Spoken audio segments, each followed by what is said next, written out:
ಮಲಬದ್ಧತೆ ಅಥವಾ ಕಾನ್ಸ್ಟಿಪೇಷನ್ ದೂರ ಮಾಡಬೇಕಂತ ಹೇಳಿದರೆ ನಾವು ಮನೆಯಲ್ಲೇ ಕೆಲವೊಂದು ಅಭ್ಯಾಸಗಳನ್ನು ದಿನಚರಿಗಳನ್ನು ರೂಢಿ ಮಾಡ್ಕೊಳ್ಬಹುದು. ಇದರಿಂದಾಗಿ ನಾವು ಈಸಿಯಾಗಿ ಮಲಬದ್ಧತೆಯನ್ನು ದೂರ ಇಡಬಹುದು. ಸೊ ಮೊದಲನೇ ಪಾಯಿಂಟ್ ನಾನಿಲ್ಲಿ ಹೇಳ್ತಾ ಇರೋದು ಒಣದ್ರಾಕ್ಷಿ ನಮಗೆಲ್ಲ ಗೊತ್ತಿರೋ ಹಾಗೆ ಬೇರೆ ಬೇರೆ ರೀತಿಯಲ್ಲಿ ನಮ್ಮ ದೇಹದ ಆರೋಗ್ಯಕ್ಕೆ ಹೆಲ್ಪ್ ಆಗುವಂಥದ್ದು.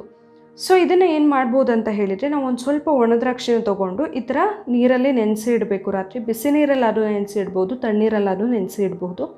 ರಾತ್ರಿ ನೆನೆಸಿ ಇಟ್ಟು ಬೆಳಿಗ್ಗೆ ಖಾಲಿ ಹೊಟ್ಟೆಗೆ ಇದರ ನೀರನ್ನು ಕುಡಿದು ಈ ದ್ರಾಕ್ಷಿ ಏನು ಫುಲ್ ನೆಂದಿರುತ್ತಲ್ಲ ಇದನ್ನು ತಿನ್ನಬೇಕು.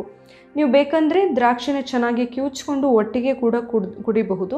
ಚಿಕ್ಕ ಮಕ್ಕಳಿಗೆ ಕೂಡ ಕೊಡಬಹುದು. ಇದನ್ನು ಮಕ್ಕಳಲ್ಲಿ ಕೆಲವು ಮಕ್ಕಳು ಕರೆಕ್ಟಾಗಿ ಮೋಷನ್ ಎಲ್ಲ ಮಾಡಲ್ಲ, ಎಲ್ಲ ಪ್ರಾಬ್ಲಮ್ ಇರುತ್ತಲ್ವ, ಮಕ್ಕಳಿಗೆ ಕೂಡ ನೀವು ಈ ಥರ ಮಾಡಿ ಕೊಡಬಹುದು. ದ್ರಾಕ್ಷಿ ತಿನ್ನೋಕೆ ಬರೋ ಮಕ್ಕಳಿಗಾದರೆ ಈ ನೆನೆಸಿರೋ ದ್ರಾಕ್ಷಿನ ಕೊಡಿ.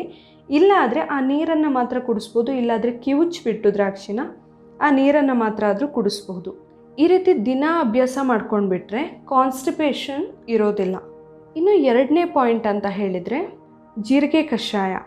ಜೀರಿಗೆ ನಾರ್ಮಲಾಗಿ ಡೈಜೆಷನ್ಗೆ ಹೆಲ್ಪ್ ಆಗುವಂಥದ್ದು. ನಾವು ಗ್ಯಾಸ್ಟ್ರಿಕ್ ಎಲ್ಲ ಆಗೋದಿದ್ರೆ ನಾವು ಕೆಲವೊಂದು ಆಹಾರ ತಿಂದಾಗ ಗ್ಯಾಸ್ಟ್ರಿಕ್ ಆಗೋದಿದ್ರೆ ಎಲ್ಲ ಕಡಿಮೆ ಮಾಡುತ್ತೆ. ಹಾಗೆ ದೇಹಕ್ಕೆ ತುಂಬ ತಂಪು ಕೂಡ ಹೌದು. ಸೊ ನಾವು ಏನು ಮಾಡಬಹುದು ಅಂತ ಹೇಳಿದರೆ ಒಂದು ಲೋಟ ಆಗುವಷ್ಟು ನೀರಿಗೆ ಒಂದು ಅರ್ಧ ಅಥವಾ 1 ಚಮಚ ಆಗುವಷ್ಟು ಜೀರಿಗೆನ ಹಾಕಿ ಚೆನ್ನಾಗಿ ಕುದಿಸ್ಬೇಕು. ಈ 1 ಲೋಟ ನೀರೇನಿದೆ ಅದು ಅರ್ಧ ಲೋಟಕ್ಕೆ ಬರುವಷ್ಟು ಹೊತ್ತು ಕುದಿಸ್ಬೇಕು. ನೀರು ಕುದ್ದು ಅರ್ಧಕ್ಕೆ ಬಂದ ಮೇಲೆ ಅದನ್ನು ನಾವು ಕುಡಿಬಹುದು. ನಾವು ಪ್ರತಿದಿನ ಈ ರೀತಿ ಜೀರಿಗೆ ಕಷಾಯ ಪ್ರತಿದಿನ ಬೆಳಿಗ್ಗೆ ಖಾಲಿ ಹೊಟ್ಟೆಯಲ್ಲಿ ಕುಡಿಯೋದ್ರಿಂದ ಮಲಬದ್ಧತೆ ದೂರ ಆಗುತ್ತೆ. ಯಾಕಂತ ಹೇಳಿದರೆ ಡೈಜೆಷನ್ಗೆ ಹೆಲ್ಪ್ ಆಗುತ್ತಲ್ಲ ಇದು. ಸೊ ಮಲಬದ್ಧತೆ ದೂರ ಆಗುತ್ತೆ. ಹಾಗೆ ನಮಗೆ ಬೇರೆ ಬೇರೆ ರೀತಿಯಲ್ಲಿ ಕೂಡ ಹೆಲ್ಪ್ ಆಗುವಂಥದ್ದು ಈ ಜೀರಿಗೆ ಕಷಾಯ.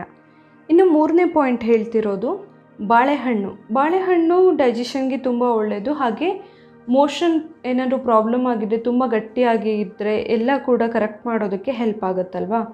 ಸೊ ಇದರಿಂದ ನಾವು ಏನು ಮಾಡ್ಬೋದು ಅಂತ ಹೇಳಿದರೆ ಪ್ರತಿದಿನ ಊಟ ಆದಮೇಲೆ 1 ಬಾಳೆಹಣ್ಣು ತಿಂದು, ಅಂದರೆ ಮಲಗುವ ಮುಂಚೆ, ಊಟ ಆಗಿ ಸ್ವಲ್ಪ ಹೊತ್ತು ಬಿಟ್ಟು ಮಲಗೋದಕ್ಕಿಂತ ಮುಂಚೆ ಪ್ರತಿದಿನ 1 ಬಾಳೆಹಣ್ಣು ತಿನ್ನೋದನ್ನು ಅಭ್ಯಾಸ ಮಾಡ್ಕೊಳ್ಬೋದು. ಇದರಿಂದ ಏನಾಗುತ್ತೆ, ನಾವು ಊಟ ಮಾಡಿರೋದು ಕರೆಕ್ಟಾಗಿ ಡೈಜೆಸ್ಟ್ ಆಗೋದಕ್ಕೆ ಹೆಲ್ಪ್ ಆಗುತ್ತಿದ್ದು.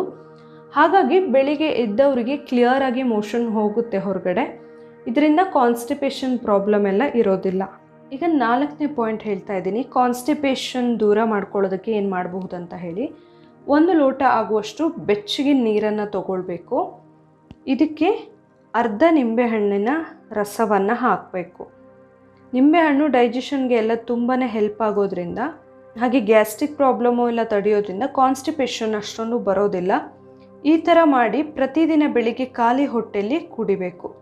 1 ಲೋಟ ಆಗುವಷ್ಟು ನೀರಿಗೆ ಅರ್ಧ ನಿಂಬೆಹಣ್ಣನ್ನು ಹಿಂಡಿ ಚೆನ್ನಾಗಿ ಮಿಕ್ಸ್ ಮಾಡಿಕೊಂಡು ಪ್ರತಿದಿನ ಬೆಳಿಗ್ಗೆ ಖಾಲಿ ಹೊಟ್ಟೆಯಲ್ಲಿ ಕುಡಿದ್ರೆ, ಅಂದರೆ ಬ್ರೇಕ್ಫಾಸ್ಟ್ಗಿಂತ ಮುಂಚೆ ಕುಡಿತಾ ಇದ್ದರೆ ಕಾನ್ಸ್ಟಿಪೇಷನ್ ಕಡಿಮೆ ಆಗುತ್ತೆ. ಹಾಗೆ ಜೀರ್ಣ ಸಂಬಂಧ ಏನಾದರೂ ಪ್ರಾಬ್ಲಮ್ ಎಲ್ಲ ಇದ್ದರೆ ಕೂಡ ಕಡಿಮೆ ಆಗುತ್ತೆ. ಈಗ 5ನೇ ಪಾಯಿಂಟ್ ಹೇಳ್ತಾ ಇರೋದು ಮಲಬದ್ಧತೆ ದೂರ ಮಾಡ್ಕೊಳ್ಳೋದಕ್ಕೆ ಊಟ ಆದಮೇಲೆ ಇದನ್ನು ತೊಗೊಳ್ಬೇಕು ನೈಟ್. ಸೊ 1 ಲೋಟ ಆಗುವಷ್ಟು ಬಿಸಿ ಹಾಲನ್ನು ತೊಗೊಳ್ಬೇಕು. ಬಿಸಿ ಹಾಲು ಕುಡಿದಾಗ ಯಾವಾಗಲೂ ಡೈಜೆಷನ್ ಕರೆಕ್ಟಾಗಿ ಆಗುತ್ತೆ, ಮೋಷನ್ ಎಲ್ಲ ಕರೆಕ್ಟಾಗಿ ಹೋಗೋದಕ್ಕೆ ಇದು ಹೆಲ್ಪ್ ಆಗುತ್ತೆ.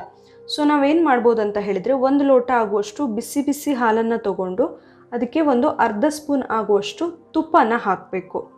ಅದನ್ನ ಚೆನ್ನಾಗಿ ಮಿಕ್ಸ್ ಮಾಡಬೇಕು. ಬಿಸಿ ಹಾಲಾಗಿರೋದ್ರಿಂದ ಚೆನ್ನಾಗಿ ಮಿಕ್ಸ್ ಆಗುತ್ತೆ. ಅದನ್ನು ಪ್ರತಿದಿನ ಮಲಗುವ ಮುಂಚೆ ಕುಡಿಯೋ ಅಭ್ಯಾಸ ಮಾಡ್ಕೊಳ್ಬೇಕು.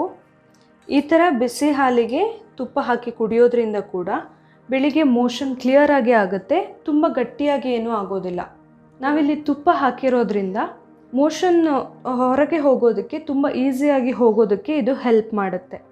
ಸೊ ಮಲಬದ್ಧತೆ ಪ್ರಾಬ್ಲಮ್ ಇರೋರು, ಕಾನ್ಸ್ಟಿಪೇಷನ್ ಪ್ರಾಬ್ಲಮ್ ಇರೋರು ಈ ಥರ ಕೆಲವೊಂದು ದಿನಚರಿಗಳನ್ನು ಅಭ್ಯಾಸ ಮಾಡ್ಕೊಂಡ್ಬಿಟ್ರೆ ಪ್ರತಿದಿನ ಬೆಳಿಗ್ಗೆ ಎದ್ದ ತಕ್ಷಣ ಖಾಲಿ ಹೊಟ್ಟೆಯಲ್ಲಿ, ಹಾಗೆ ರಾತ್ರಿ ಮಲಗುವ ಮುಂಚೆ ಇವುಗಳನ್ನು ಕರೆಕ್ಟಾಗಿ ಫಾಲೋ ಮಾಡ್ತಾ ಇದ್ದರೆ ಕಾನ್ಸ್ಟಿಪೇಷನ್ ಇರೋದಿಲ್ಲ. ಮೋಷನ್ ಕ್ಲಿಯರ್ ಆಗಿ ಹೋಗೋದಕ್ಕೆ ಇದು ಹೆಲ್ಪ್ ಆಗುತ್ತೆ.